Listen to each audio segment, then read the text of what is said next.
Before Egypt built pyramids, before Greece carved Olympus, the Sumerians and Babylonians carved their gods in clay and stone. These were not gentle deities. They were raw, terrible, and utterly alive. Tonight, we walk through the museums of the world to find every god Mesopotamia ever feared. And the one figure they feared most waits at the very end. The Sumerians called them Anunnaki, the Great Ones. 70 gods ruled heaven, earth, and the underworld. For 5,000 years, their sculptures survived wars, floods, and time itself. What remains in stone tells us who the ancients truly worshipped. Not distant stars, but raw power and survival. Every face you see here was carved to inspire awe and fear in equal measure. We begin with the sky god, the father of all things. His sculptures are rare, almost abstract. The ancients believed he was so vast, so distant, that no marble could truly capture him. They carved him anyway in stone that still stands in Baghdad and Berlin, a figure of pure authority, unmoved by human suffering. He watched everything and changed nothing. Beside him stands Enlil, the lord of wind and storm. Wherein was distant, Enlil was violent. He brought chaos and floods. One sculpture shows his hands clenched, frozen mid-command. The Sumerians feared him more than they loved him. When the great flood came, they believed Enlil himself had willed it. His power was in destruction. His punishment was absolute. Enki, the water god, was different. His sculptures show him with a smile, cunning, intelligent, almost playful. He was the god of wisdom and magic. The Sumerians trusted him more than the others because he actually cared about humanity. One tablet says he wept when Enlil brought the flood. In stone, his face reveals something we rarely see in Mesopotamian gods: mercy, or the appearance of it. Kai, the Earth Mother, appears in fragments now. Her sculptures were often buried deliberately. The ancients believed they held too much power. What we find in museums are mostly torsos, hands reaching from darkness. One piece shows her cradling the world.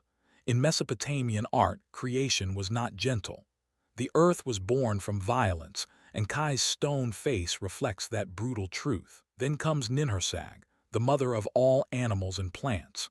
Her sculptures show her crowned, regal, often holding symbols of fertility and life. Yet Mesopotamian myths describe her as violent when angered. One story says she cursed an entire city with disease because of a broken oath. Beauty and cruelty, life and plague, both lived in her stone face. Nanna, the moon god, was beloved. His sculptures are among the most beautiful in Mesopotamian art.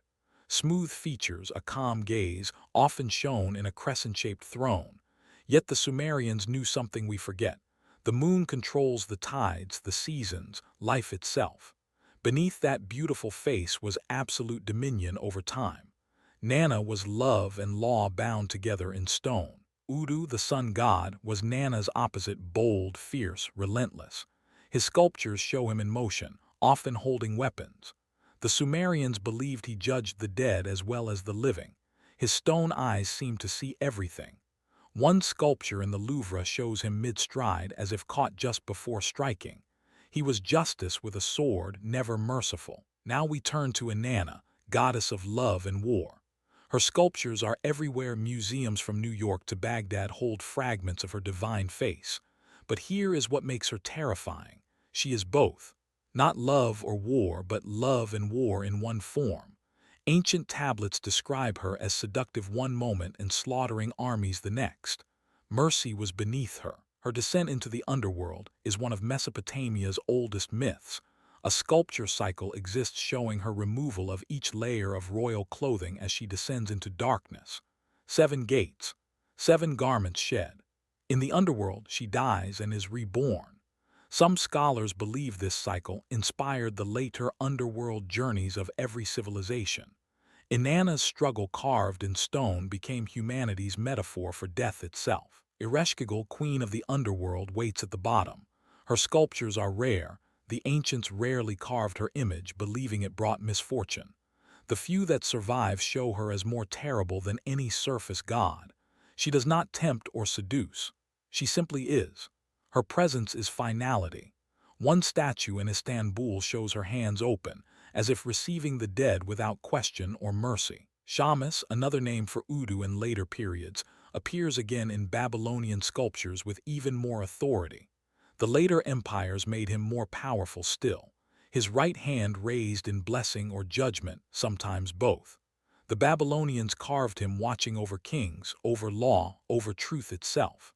By the time these sculptures were made, Shamash had become more powerful than distant and the sun god conquered the sky father. Anu appears again in Babylonian art but transformed. Younger, more dynamic, wearing his father's horned crown, the Babylonians were rewriting their own mythology. They made older gods into their ancestors, their bloodline. One sculpture shows him with a subtle smile, as if amused by humanity's attempts to understand divinity.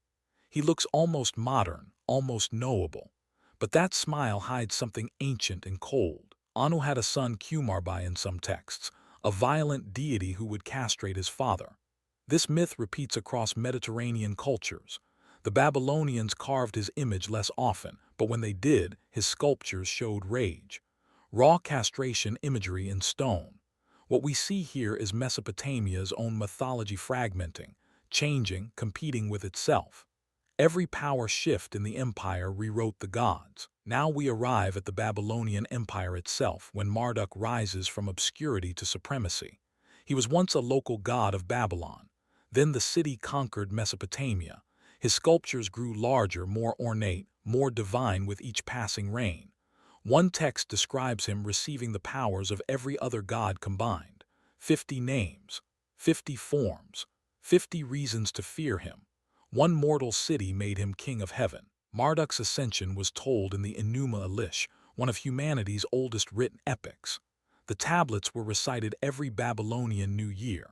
In the myth, chaos goddess Tiamat threatens all creation. Every god fears her. Every god fails. Then Marduk steps forward. He alone will fight her. But on one condition: if he wins, he becomes king of all gods forever. The sculpture shows him moments before that victory, weapon raised, utterly alone. He murders Tiamat, cuts her open like fish and fashions the world from her corpse. Her blood waters the earth. Her flesh becomes sky. Creation from murder, order from slaughter. The Babylonians loved this myth. It explained why the world is beautiful and terrible at once. Marduk's sculptures after this point show him holding Tiamat's symbols, standing atop her remains in triumph. One god's victory required existence itself to be born from violence. Ishtar, another name for Inanna in the later Mesopotamian period, becomes Marduk's companion in some texts, his rival in others. The Babylonians carved her with more weapons, more authority, more sexuality than ever before. She is not Marduk's subordinate. She refuses to kneel. One sculpture shows her hand on a lion's head, not petting it, commanding it. Ishtar demands worship as powerful as Marduk's own. The Babylonians gave Ishtar the planet Venus, both morning and evening star. She is two things at once, like Inanna. She appears at dawn as a herald, at dusk as a warrior returning. Her sculptures sometimes show her dual nature explicitly, one half gentle, one half fierce, carved seamlessly together. The ancients understood something modern religions often forget. The divine does not choose between beauty and terrible power. The divine contains both. Nabu, Marduk's son, was god of writing and wisdom, the scribe of the gods. His sculptures are smaller, more delicate, often holding stylus or tablet. Yet Mesopotamians feared literacy. Writing was power. Writing was the difference between remembering and forgetting. Nabu controlled both. One sculpture shows him with a pen poised, about to write fate itself. Knowledge in stone becomes weapon. The scribe is often more powerful than the king. Adad, the storm god of later Mesopotamia, emerges as a major figure in Hittite and Syrian territories. His sculptures show him with lightning bolts, standing atop bulls or mountains, utterly dominant. Where Enlil was chaos, Adad is organized fury. He is storm as weapon, as will, as control. Mesopotamian kings commissioned massive Adad sculptures at their gates, a warning carved in stone that their power came from heaven itself, from the storm god's own hand. Bel, another name for Marduk in later ages, becomes synonymous with kingship itself. A Bel sculpture is not just a god, it is politics in stone. Every king who ruled Babylon commissioned new Bel images to legitimize his reign. By the time Nebuchadnezzar II carved his massive bell, the god looked like the king himself. Or perhaps the king had become the god. The line between mortal and divine had evaporated entirely. Tiamat herself, the Chaos Mother, was carved in fragments, coils of serpent, scales, eyes captured mid-roar.